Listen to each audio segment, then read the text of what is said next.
watching New Vision TV News. I am Rathi Naseje. Now, 9 suspects accused of kidnapping and murdering Susan Magara have petitioned court seeking private medical examination after spending 2 months on remand. Appearing in court yesterday, the accused, through their lawyer, Hakim Lubega, asked Uganda Road Court Grade 1 Magistrate Robert Mukanza to order private medical examination to ascertain whether they were tortured or not. According to Lubega, defense wants immediate private medical examination of the suspects because by the time of committal, they would have healed. Lubega also told court that Hajara Nakandi, the only female suspect, was reportedly threatened with rape to confess to the charge at the police whereas not. Lubega requested that if the court is inclined to grant the order, the matter should be referred to the High Court for determination. In a brief response, State Attorney Patricia Cingatho submitted that the suspects were examined by qualified doctors on the police Form 24 and reports will be presented in court when the trial starts. However, Cingatho said due to the seriousness of the allegation raised by the accused, she needed ample time to respond. She also said investigations are in advanced stages, prompting the magistrate to adjourn the case until July 30th for a ruling. Magara, 28 years, who was an accountant in her father's Bwendero dairy farm, was kidnapped on February 7th. Her property, including cell phones, were recovered in her abandoned car parked at the gate of her house in the city suburb of Lunguja in Rubaga Division. On February 27th, her body was recovered, dumped on the southern bypass near Kajansi in Wakiso district. On April 29th, the police raided Wasafi Mosque and arrested suspects. During the raid, 18 women and 94 children were also rescued from the mosque, and some of them were juvenile. Prosecution alleges that the accused and others still at large on February 7th kidnapped Magara and asked for ransom and later murdered her.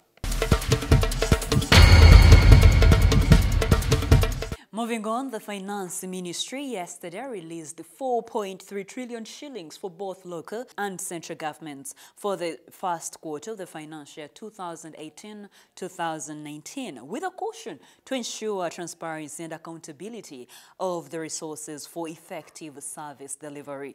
Finance Permanent Secretary Keith Muhakaniza said priority should be put on payments of rent, utilities and domestic arrears, as well as ensuring connectivity to prepayment systems. Addressing journalists yesterday, Muhakaniza said that all accounting officers should ensure that the funds are spent based on the work plans, procurements and recruitment plans approved by Parliament. And in our sports news, Commonwealth Games champion Stella Chesang is one of the big names expected at the National Athletics Championship. The 10,000-meter champion and bronze medalist Marceline Chilangat are some of the stars who will light up the two-day event starting this morning at Nambole. Chesang and Chilangat are part of the strong squad of 20 currently fine-tuning in Kapchora and Nambole for the Africa Senior Championships next month. Confirming the stars' presence, Uganda Athletics Federation publicist Namayo Mawerere stated the stars have to compete. What better test do they expect before traveling to Nigeria for the Africa's meet?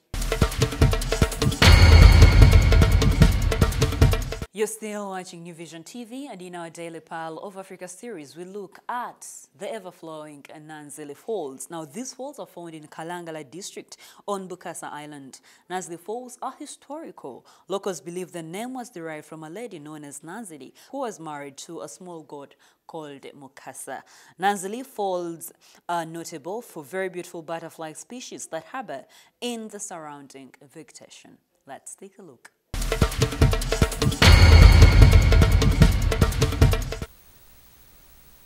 It is clear Nanzili is a top destination tourism area.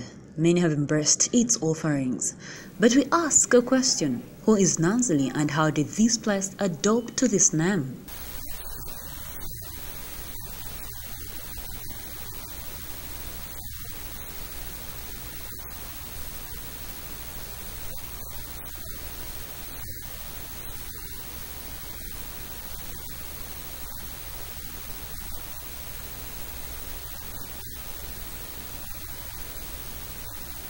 Wanda Christopher has lived in Bukasa Island all his life.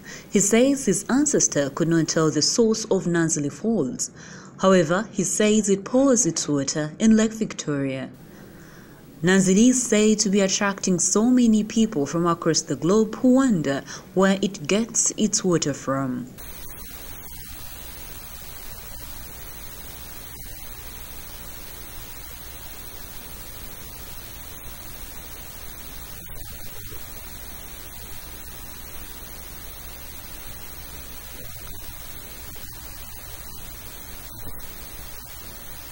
On this visit, tourists had a chance to see Nanzili's cave. Now, for more Pearl of Africa stories, visit our website www.newvision.co.ug. Our newspaper, The Sunday Vision, is another home of adventures, so grab your copy every Sunday for Pearl of Africa stories. That's all we had for you. Thank you for watching. Be sure to catch more news updates and other programs here on New Vision TV by visiting our website www.newvision.co.ug/video. You can also follow us on our social media platforms. Twitter is @NewVisionWire, Facebook is The New Vision, and our YouTube channel is New Vision TV. That is all. Thank you for your company. I am Patricia Cingatho.